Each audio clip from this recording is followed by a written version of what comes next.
everyone, I'm Christine Josty of Mail Something Pretty, and I wanted to show you these fun pheasant fallish cards.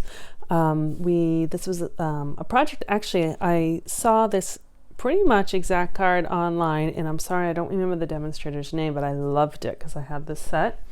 It's called Painted Pheasant, and I just thought it was a great Thanksgiving set.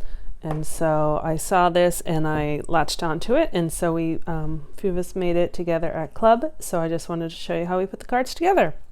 So it's a fun way of decorating your or coloring in your pheasant. And so that's what I wanted to show you. I don't know if this is how the original designer colored it in, but this is how I came up with it. All right, so the pheasant is a pretty big stamp. So I'm using the E block. You'd certainly use your Stamparatus as well, but the D block is too small, so it is a pretty big stamp. And I have a paper towel here. It's only dirty because I put, I just rested it on there. This is just to catch a little bit of water. And I'm just looking, this is what I'm looking for, my piece of paper.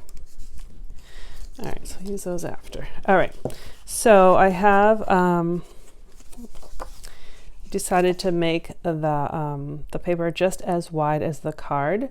You probably could have, you can make it a little bit if you wanted it at the 4 inches, but it is 4 1/4 wide.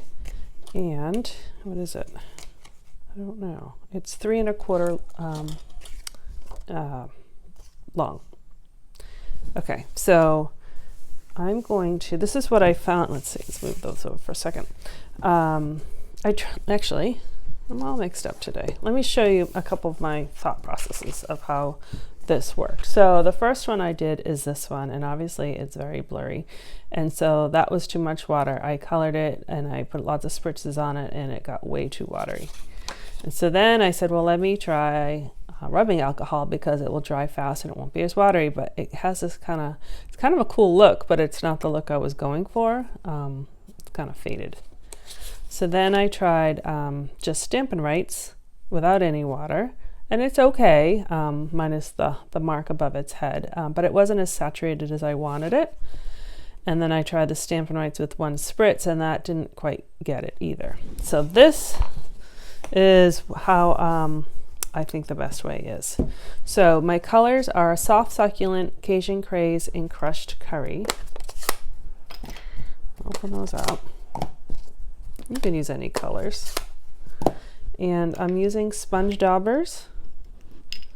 So I actually sometimes will take, this is actually an old one labeled Bumblebee, but that's an old color, so I'm just using it with Crushed Curry. But I label them because sometimes you just don't know what the colors are. So these aren't labeled, but I'll have to label them. And I just use like washi tape or masking tape and write on it. Oh, but before we do that, this is the part that was helpful. I'm using just a spritzer, and it's just water in it. Found if you wet it first, usually we wet it second, but if you wet it first and then color, I'm just gonna do the yellow. Hopefully I didn't put too much water in there. Yellow on its belly. And I'm gonna do Soft Succulent on its head and its feet.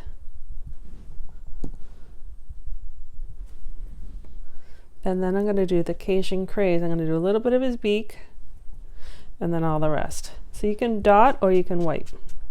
Kind of doesn't matter.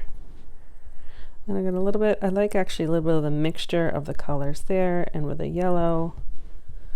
Again, I'm hoping I may have spritzed it too much, but we'll see. Looks like it's okay. And then you're going to line it up on your paper.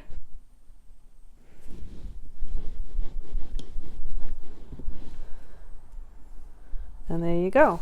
There's a fun way of coloring your pheasant or any other stamp. This is a big stamp, so it works. So I'm happy with that. Okay, so I'm gonna close those two. We're gonna use the Cajun. Put that aside, put that aside. Okay, so for the card base, I used Pale Papaya, which is actually, if you think of it as a neutral, it's a great neutral, kind of like crumb cake or gray granite, but has a slight little color in it, and because it really pulls in colors together. I really like it with these two, actually with all those colors. So, a couple options. put a little background. This one we kind of use some dots from, I think it was the Contour set, but a bunch of sets have dots. Just kind of around the edge. And this is just a very subtle look. And then you could use the leaves in the set. And then we put it through our Stampin' Cut and Emboss machine. Ignore the green paper. It was for another project. This is the, oh, I don't know what it's called, the falling leaves or something. Anyways, I lined up the score line with the edge, and then I ran it through my machine. I already have 2 here. So you get this nice texture, and this one had some dots. This one had some leaves. Both of these have actually, oh, that's not too bad. I thought I had ink on it. So I'm going to use this one just because that has a little ink on it. I'll use that for something else. All right. So then it's just really kind of a matter of putting it together. So I have these strips. This is from that linen threads. I think that's what it's called, the paper. I already did some of this work. I cut out with scissors. I'm calling this wheat. I don't know if that's what it is, grass or whatever. And I did 3. I cut them out with scissors, again with a soft succulent ink. And I guess there's 2 of the same. I already heat embossed with the white, the pleasant little note, the grateful. I put the happy Thanksgiving on the inside. So I'll just show you the samples again. So that one has a pleasant little note. This says grateful. This one, it was kind of big and it covered up quite a lot. So we went with the rectangle scallop, and I think that's from the mini pocket envelope dies. And then Beyond Grateful, that's, oh shoot, I forget the name of it, but the one that cuts out the edging. So there's lots of options. But let me just show you what I did with the string, because I did kind of a cool bow. I just want to make sure. That one's too short, and this one is just right. So this one goes to the inside. So I'm just going to put a little glue just along the edge. And then you can make this as wide or as thin as you want.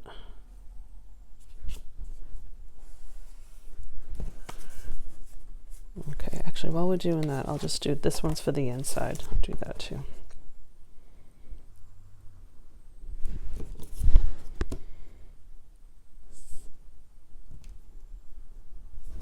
Doing it white on white, I can't see.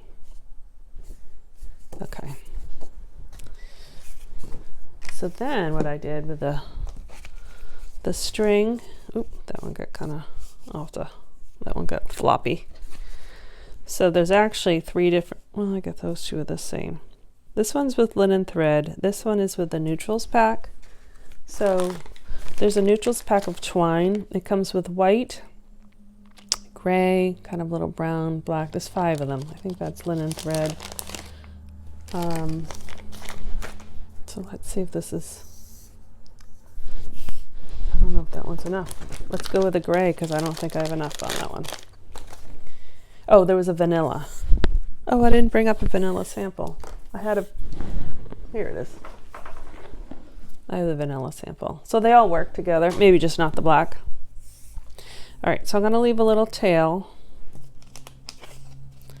and I'm gonna wrap it around twice. And you can shift it a little bit after we're done with this. And I'm just going to tie a knot. And I'm going to cut it with another tail. So I have 2 ends like that. So then I'm going to take some more, and I'm going to wrap it around. I'm going to hold it, but wrap it around 3 fingers, maybe 3 times, and cut it. So I'm going to pinch it together. So I have like the 2 loops.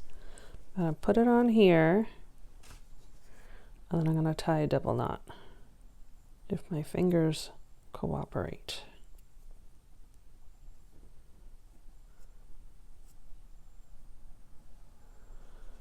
There goes 1 and 2. And I'll tell you why I'm doing it this way. So because I like the look of a double wrap, but then when you tie a bow, you only have a single bow because you only have like the two ends. So this kind of creates the illusion of, because you did the double wrap, you have a double bow. So it's really a triple bow, but it's one way of doing it. I'll cut these ends a little bit shorter.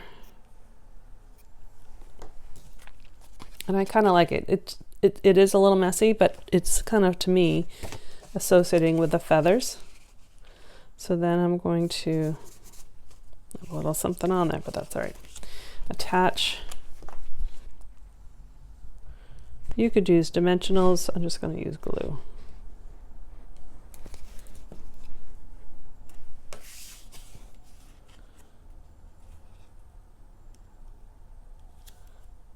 I'll do kind of in the middle.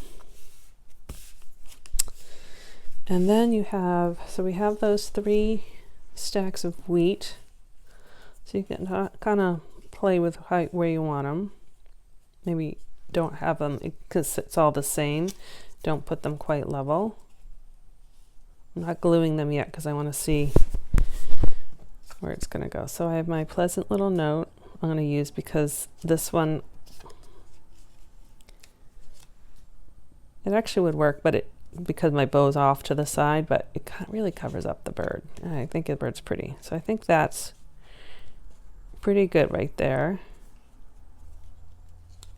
So I'm just going to leave those there, push them down, and just put a little glue on the backs of them so they stay in place. Push up a little bit so it fits in the envelope. So it looks really messy. It looks kind of messy right here, but once we put that, it looks very messy right there. But once we put the this on, see, it looks much better. So I'm going to use dimensionals on this one.